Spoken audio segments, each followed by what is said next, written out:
is calling for more Medicaid cuts? Now, I can, like the work thing, I don't have a problem with that. What did you say when you were on unemployment? You had to go to what, a workshop or something? Well, no, in order to stay on unemployment in Georgia, you have to attend basically workshop classes on looking for a job. It was one of the ways that they sort of forced you to look while you were collecting. They make you come to something that is so insane that even if you wanted to stay on unemployment, you're like, I'm going to go find a job because I can't do this. Yeah, and it was just completely, you get there and you have to be an idiot to not know what they were telling you. And you know what? There's probably idiots there. Yes, without a doubt. There's probably a bunch of idiots there. You think who, like when we do those videos that they make us, every company in the world makes you do, right? You know what I'm talking about. Like, who, does anybody really talk like this?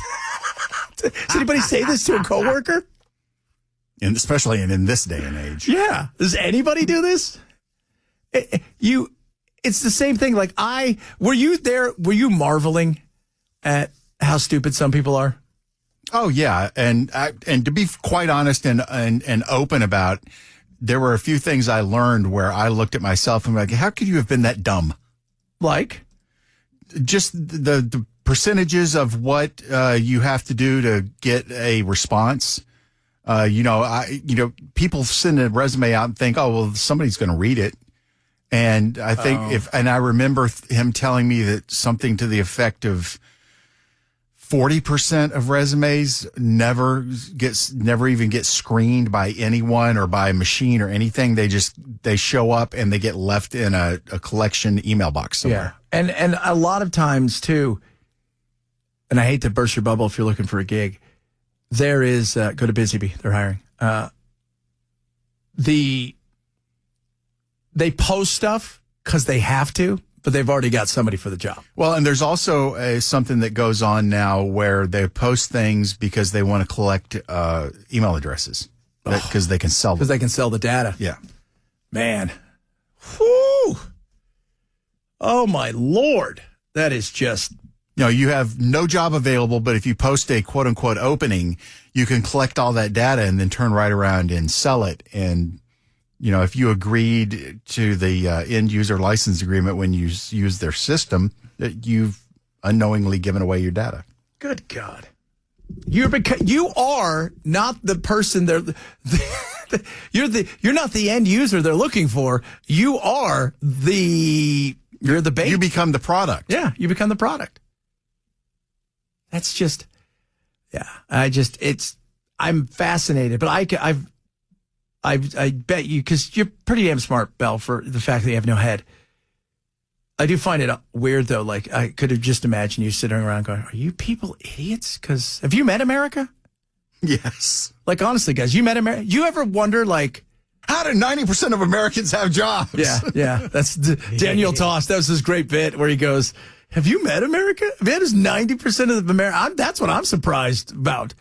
The unemployment rate's 10%. What I want to know is how 90% of Americans actually have work. Yeah. Somebody said that makes me not want to look for a job online at all. Yeah. Well, you don't discount it, but you don't use it as your only tool either. That's the thing. You can't use it as your only tool. But networking is the best thing. If you want a gig, you got to go to what it is that you want to do, right? So if you want to be, if you're interested in finance, you got to go to a place where people are and talk to them. How do you get in and start networking? But in a day and age when people are terrified of stuff, oh my God, I'm afraid of everything. How do you get a young person to do that? I have no idea. No. I don't know. But I could have just imagined I would have lost my mind. Start yelling at people. Well, some of it I did feel like, okay, I learned something today, but by and large, I was like, why am I sitting here wasting my life in this room? I could be out looking for a job. Well, I think half of that's the goal. The people because the people that need it, okay, they're there for that reason. And there are some people out there, right? Like, especially back in the day, you got to think about it too. If you're, back in the day when women stayed home, and America was great. But no, back in if your husband died or he left, you may have not worked ever outside of the home. So this is all new. But nowadays, it's, oh, good God, just awful. Speaking of awful, this is hilarious. Just for Ken, got a lady who's over Gen Z. You know what I have, and I'm pretty sure the rest of the world is starting to have it too? Liberal fatigue. Because their platform is genuinely one of the most vile things I've ever seen in my 24 years of being on this earth, and yet they still feel justified going around giving everybody else a moral litmus test that they themselves can't even pass. Their platform is built off of things like dismembering children and praising terrorists, and then they wonder why they don't really have the credibility, and then that results in them having to throw a tantrum with their mob mentality when you don't say and think exactly like they do. And it's getting pretty tiring. Yeah, it does get tiring. It gets very tiring. There is a group here. They're nationwide. They're Nashville. I want to try to get somebody on for there. They're called Brave Angels. And their goal is to try to bring people together from the right and the left. And they hold debates. And they have a blue and a red, if you will. It's very interesting. But, yeah, people live in echo chambers. And the left lives in arguably, they pretend to not live in an echo chamber. But they are so, I was telling everybody, I get a lot of you who will yell at me if because you love Trump. Some of you love Trump so much or, whatever. But the vial I get, though, on my national show from the left is so disgusting and so crazy over the years. The voicemails they leave me. I mean, it's nuts. Well, we heard that one. Oh, he was fun. He was fun. And they do. They their platform is insanity. And and the funny thing is I look over and I think, okay, like Ro Kahana, who's from California, he's maybe one of the only normal people out there on the left side. He's the one who just put the bill out there and says, Trump, let's put this bill together, this pharmacy bill. Let's do it all together. Let's rock and roll. Let's sponsor it. And he's the one that came out and he said today, hey, Democrats, stop lying about how bad Biden was. Everybody knew how bad he was. We all did. And everybody was afraid to say something.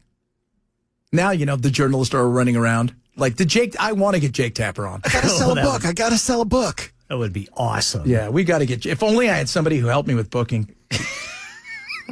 Oh, okay. This sucked and you failed.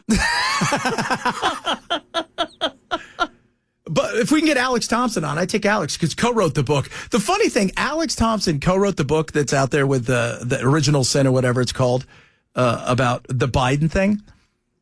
The interesting thing about that is Jake is taking the lead because obviously Jake is a much bigger, media personality. But Alex is the only one who called it out for a couple of years and tried to get closer. And Alex really got shut out. Like when you talk about it, but Alex could see what was going on. And Alex got destroyed and won an award, by the way, for like, hey, you were telling the truth. But I love how the way they're acting now is as if they solve some sort of mystery. It'd be like if Ken and I wrote a book today about Watergate. Like we knew it. Knew it all the time. Every day. Oh, my Lord. People commenting about the great big beautiful plane. It's a beautiful plane. You want to know the issue with the big plane? First of all, it's a white elephant gift. We don't need it. Secondly, one of the reasons Boeing's having serious issues delivering these planes? They can't find enough people for security clearance. You need to have the top of the line security clearance to build these airplanes for the president. They don't have enough.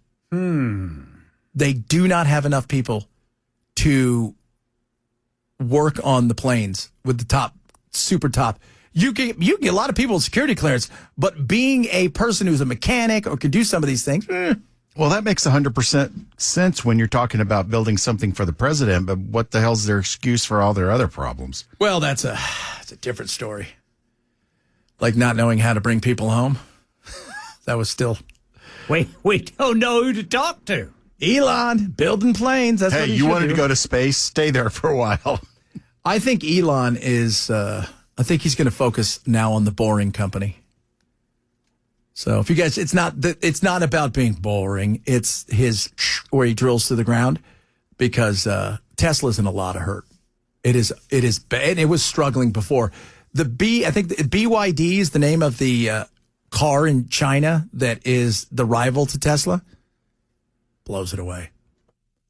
Further, faster charging, further. Its autopilot is amazing. Oh, and it's like a tenth of the cost. Well, and Tesla sold off their autopilot division, didn't they? Yeah. So it's crazy, man. It's crazy, baby.